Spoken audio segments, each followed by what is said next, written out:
সাদা মোরগ দেখলেই চিনবেন, কোনো দিন মাথা ঘোরাবে না যদি ওর মধ্যে এই লক্ষণটি থাকে।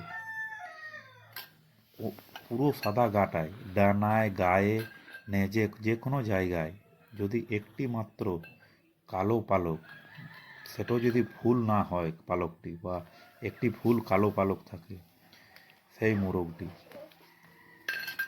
কখনোই মাথা ঘোরাবে না।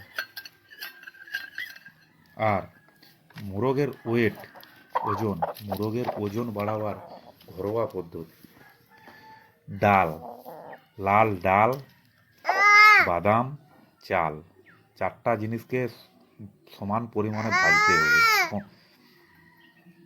ভাজার পর সেগুলোকে পিষতে হবে। পিষার পর সকালে ডেলি খাওয়াতে হবে। তাহলে দেখবে অটোমেটিক মোরগের ওয়েট বাড়বে। আর যদি কোনো ভিটামিন ব্যবহার করো, তাহলে আমি বলবো ক্যাপসুলটা ব্যবহার করো, বি কমপ্লেক্স ক্যাপসুল ব্যবহার করো।